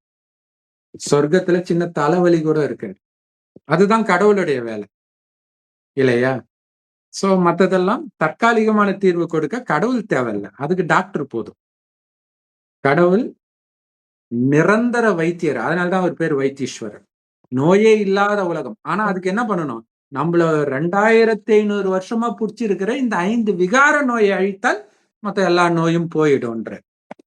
ஆரோக்கியமான உடல், அழகான உடல் கிடைக்கும்ன்ற. சோ அதுக்கு நாம பண்ண வேண்டியதெல்லாம் ஆத்மான்னு உணர்ந்து ஆத்மாவின் தந்தை சிவ பரமாத்மாவை நினைக்கணும். அவர் கொடுக்கிற ஞானத்தை தினம் தினம் கேட்கணும். முழுக்க முழுக்க இலவசம். பஜனை பாடுறது, ஒரே வார்த்தையை திரும்ப திரும்ப ஓம் நம சிவாயா சாய்ராம் சொல்றது, இதனால என்ன நன்மை ஆயிடும்னு நீங்க நினைக்கிறீங்க? குணம் மாறிடுமா இல்லையா? அப்ப உங்க குணத்தை மாத்திர ஞானத்தை சொல்லிட்டு இருக்கிற. உதாரணத்துக்கு ஒரு ஞானம் சொல்றேன். சமீபமா வந்த முரளின்னு சொல்லுவோம். இறைவன் கொடுக்கிற ஞானத்தை. உங்களுக்கு வந்து துக்கம் கொடுக்கறாங்கன்னா சகிச்சுக்கோங்க. எந்த அளவுக்கு சகிச்சுக்கிறீங்களோ அந்த அளவுக்கு சகிச்சுக்கிற சக்தி உங்களுக்கு அதிகமாகும். அந்த சக்தி அதிகமாகிறதுனால தான் இவ்வளவு நாள் வந்து நிம்மதியா இருந்தேன். இன்னைக்கு சின்ன சின்ன விஷயத்துக்கெல்லாம் கணவன் மனைவி டைவர்ஸ். இதே விஷயம் முன் ஜென்மத்திலும் டென்ஷன். இருக்கும். ஆனா இதே குணம் முன் ஜென்மத்திலும் இருந்திருக்கும் அந்த மனைவி கிட்டயும் கணவன் கிட்டயும். ஆனா டைவர்ஸ் ஆகல. ஏன்? சகித்துக் கொள்ளும் சக்தி இருந்துச்சு. அந்த சக்தி குறையுது. இப்போ அந்த சக்தியை நிரப்பிக்கோங்க. அதே மாதிரி தூய்மை எல்லாத்தையும் நிரப்பிக்கோங்கன்னு அந்த சக்தியை நிரப்புறாரு. சக்தினா இவங்க ஏதோ பூமியை பொளக்குறது இப்படி நெகட்டிவா புரிஞ்சுக்கிட்டாங்க சக்தினா. காணிக்கு 8 கை காமிக்கிறதெல்லாம் இந்த பொறுத்துக்கணும் சக்தி, அந்த அமைதி சக்தி, சகித்துக்கணும் சக்தி, உள்ளடக்கும் சக்தி. இததான் அந்த 8 சக்தி, அஷ்ட சக்திகள்னு சொல்றது. மத்தபடி போய் குத்துறது, அரக்கனை குத்தி கொல்ற மாதிரி காமிப்பாங்க. அந்த மனசுல உள்ள அரக்க குணங்களை அழிக்கிறது தான் அப்படி ஆயுதமா காட்டிட்டாங்க இந்து தெய்வங்கள் கையில இருக்கு. கரெக்ட். அதற்கான ஞானத்தை கேட்கணும். கேட்டதை அசை போடணும். பஜனை பாடுறதுனால அது பக்தி மார்க்கம். அதனால எந்த நன்மையும் கிடையாது. கடந்த 2500 வருடமாக பஜனை பாடி பாடிதான் எல்லாத்தையும் இழந்தோம். பக்தி பண்ணி தான். ஆனா பக்தி பண்ணது கடவுள் வரணும் தானே. அவர் வந்துட்டாரு. வந்த பிறகும் போய் பக்தியை பண்ணிட்டு இருக்கிறீங்கன்னா என்ன சொல்றது? சோ அதை புரிஞ்சுக்கணும். கடவுள் வந்துட்டாரு. இறைவன் கொடுக்கிற ஞானம் முரளின்னு சொல்லுவோம். எல்லா பிரம்மகுமாரிகள் ராஜயோக தியான நிலையத்திலும் முற்றிலும் இலவசமா கிடைக்குது. ஒரு பைசா செலவு பண்ணி தேவை. யூடியூப் வெப்சைட்ஸ்லயும் இருக்கு. அதோட லிங்க் இந்த வீடியோக்கு டிஸ்கிரிப்ஷன்ல கொடுக்குறோம். அவசியம் பார்த்து பயன்பெறுங்கள். ஓம் சாந்தி. அது என்ன ஓம் சாந்தி? நாங்க ஓம் சாய்ராம் சொல்றோம். நீங்க ஓம் சாந்தி சொல்றீங்க. இங்க அர்த்தம் இருக்குது. ஓம்னா நான் ஆத்மா, சாந்தினா என்னுடைய உண்மையான குணம் அமைதி. காமம் வந்தா அமைதி போயிடும், கோபம் வந்தா அமைதி போயிடும், பற்று பேராசை அகங்காரம் வந்தா அமைதி போயிடும். சோ அப்ப அந்த அமைதி இறைவன் நினைவிலே இருக்கும்போது மட்டும் வரும். நினைவு கட்டானாலே இந்த காமம் கோபம் ஏதாவது ஒண்ணு வந்துடும். அது வராம நீங்க எச்சரிக்கையாக அதே நினைவுல இருக்கணும்னு அர்த்தம். எதையும் ஜபிக்கிற விஷயம் இது கிடையாது. சோ கோடியில ஒருத்தர் தான் இந்த ஞானம் புரியும். அந்த கோடியில ஒருத்தராக கண்டிப்பா நீங்க இருக்கிறதுனால தான் இந்த வீடியோவை கடைசி வரை என்னதான் சொல்றான் பார்ப்போம் அப்படின்ற ஆர்வம் தேவதை ஆத்மாவுக்கு தான் இருக்கும். ஸோ டவுட்டே தேவையில்லை. முரளியை தினம் தினம் கேளுங்க. இறைவனை செவ்வானத்தில் நட்சத்திரம் மாதிரி நினைவு பண்ணிட்டே இருங்க. சந்தேக புத்தி உள்ளவர்கள் கூட இந்த வீடியோவை சாகிற வரைக்கும் மறக்க மாட்டீங்க. குறிப்பா ஆத்மான்னு ஒன்று வந்து இறைவனை நினைக்கணும். ஏன்னா உலகம் அழியும் போது உடம்பை விட்டு உயிர் வந்துடும். பேயாலையும் ஐயோ எப்படியோ தப்பிச்சு போறதுக்கு ஒரு வழி சொன்னானே, என்ன அது? டக்குன்னு ஞாபகம் வரும். ஆமா, ஆத்மான்னு ஒண்ணு வந்து இறைவனை செவ்வானத்துல நட்சத்திரம் மாதிரி நினைக்க சொன்னா அப்பதான் ஆத்மா போகும்னு நினைப்பாங்க. கடவுள் சொல்றாரு, இந்த ஞானம் மறக்காது, நான் பாத்துக்கிறேன். கொடுக்க வேண்டியது உங்களுடைய பொறுப்பு. அதனால மற்றவர்கள் என்ன செய்தி சொன்னாங்க, எந்த மதமா வேணாலும் இருக்கட்டும், கேட்டு பாருங்க. எதுவுமே இருக்காது. ஓம் சாந்தி. ஓம் சாந்தி. அமைதியான ஆத்மா, அதுதான் மீனிங். ஓம் சாய்ராம். சாய்னா இறைவன், இறைவன் ராம், ஓம் அப்படின்னு சொல்றோம். கடவுளை மட்டும் இல்ல, நம்ம எல்லாருமே ஓம் சாந்தி தான். ஓம் சாந்தியா இருந்தவங்க தான். அமைதியான ஆத்மாவா இருக்கணும். அதுக்குதான் ஓம் சாந்தி. கரெக்ட். சாய்ராம் அப்படின்னா அந்த ராமன்றது திரேதாயுக ராமர் கிடையாது. கடவுளை சொல்றது. சிவனே அவங்க ராமன் சொல்லிட்டாங்க. ஏன்னா ராவண ராஜ்யத்துக்கு ஆப்போசிட் ராமராஜ்யம்னு ராமாயணத்துல வந்ததுனால. பட் திரேதாயுக ராமருக்கு ராவணனுக்கும் சம்பந்தம் கிடையாது. ராவணன் இருக்கிறது இங்க, ராமர் இருக்கிறது சொர்க்கத்துல. சோ 2 பேரும் அடிச்சுக்கலாம் கிடையாது. அதெல்லாம் இப்ப ராவணன் நம்மள கத்திட்டான். சரி, ஓகே, இதை சொல்லிட்டே இருந்தா இன்னும் ஆகும். ஓம் சாந்தி. தேங்க்ஸ் ஃபார் வாட்சிங். அப்புறம் சாய் பாபா அப்படின்னாங்க. சாய்னா இறைவன், பாபான்னா அப்பா, இறை தந்தையே அப்படின்னு சொல்லுவாங்க. அவர் ஆமா. யாருக்கு தந்தைன்னு சொல்ல முடியாது. கடவுளை மட்டும்தான் இறை தந்தைன்னு சொல்ல முடியும். எல்லாருக்கும் அப்பான்னு சொல்ல முடியும். ஆத்மா கரெக்ட், அப்பா. கரெக்ட். அதுதான் பரமபிதா. அவரு ஒருத்தர் தான். அவரு ஒரு முறை தான் வர்றாரு. இன்னொருத்தர் உடம்புல வர்றாரு. ஏன்னா அவருக்கு உடம்பு கிடையாது. மற்றபடி தான் கர்ப்பத்துல பொறந்து வாழ்க்கைய ஃபுல்லா வீணாக்கிட்டு அதுக்கப்புறம் திடீர்னு நான் கடவுள்னு சொல்லி நேரத்தை வீணாக்குவார் அவரு. அதை யோசிக்கணும்ல. இல்லையா? பொறந்து எல்லா சேட்டையும் பண்ணிட்டு அப்புறம் திடீர்னு ஒரு நாள் எனக்கு கடவுளு, இதோ பாருங்க லிங்கத்தை எடுக்கிறேன் நான் கடவுளு, இதோ பாருங்க விபூதி எடுக்கிறேன் நான் கடவுள் சொல்லுவாரு. அதுக்கு எதுக்கு கடவுள் முதல்ல? இல்லையா? அது மெஜிஷியன் பண்ணிட்டு அந்த போயிடுவாங்க இப்ப. ஆத்மாவோட உருவம் தான் லிங்க ரூபம். லிங்கம்ங்கிறது அந்த முட்டை வடிவம்ங்கிறது அந்த ஆத்மாவோட வடிவம் தான் பெருசா காமிச்சிருக்கிறாங்க. ஆத்மா கண்ணுக்கு தெரியாத ஒளி புள்ளி. கரெக்ட். ரொம்ப மைன்யூட்டா இருக்கும். அது அதுக்காவது அர்த்தத்தை சொல்லலாம்ல. லிங்கத்தை எடுக்கிறாரு. அதுக்காவது அர்த்தத்தை சொல்லலாம்ல. ஒரு லிங்கம் வச்சு கும்பிடுறாங்க. அத வாய்க்குள்ள இருந்தா எடுப்பாங்க. வாய்க்குள்ள இருந்து எடுக்கிறத யாராவது கும்பிடுவாங்களா? வாயில இருந்து வாந்தி எடுக்கிறோம். அதை யாராவது கும்பிடுவாங்களா? மனிதர்கள் அதை நினைக்க மாட்டாங்க. என்ன பண்றது? அதான் கலியுகம். சோ அந்த லிங்கத்துக்கு அர்த்தம் இறைவன் நட்சத்திரம் மாதிரி இருக்கிறது. பூஜை பண்றது கொஞ்சம் பெருசா இருக்குது. சோ அதோடைய அர்த்தமாவது அவர் சொல்லி இருக்கிறாரா? அவரு ஏற்கனவே மனித சிருஷ்டியின் விதை, படிச்சதை அந்த வச்சுட்டு விதைய ஏதோ ஒரு ரூபம், இதை பண்றாரு. அந்த விதைங்கிற ரூபம் தான் அந்த முட்டை வடிவத்துல இருக்கிற விதை ரூபம். அது சரி, ஓகே. இன்னும் நிறைய இருக்குது. எல்லாத்தையும் ஒரே வீடியோல சொல்ல முடியாது. நம்ம நிறைய வீடியோ போட்டுட்டு தான் இருக்கிறோம். பாருங்க. மெயினா முரளி பாருங்க. பி.கே. சரவணகுமார் தமிழ் முரளின்னு போட்டீங்கன்னா இறைவன் நேரடியா கொடுக்கிற ஞானத்தை நாம பேசிட்டு இருக்கிறோம். அவசியம் பாருங்க. ஓம் சாந்தி. தேங்க்ஸ் ஃபார் வாட்சிங்.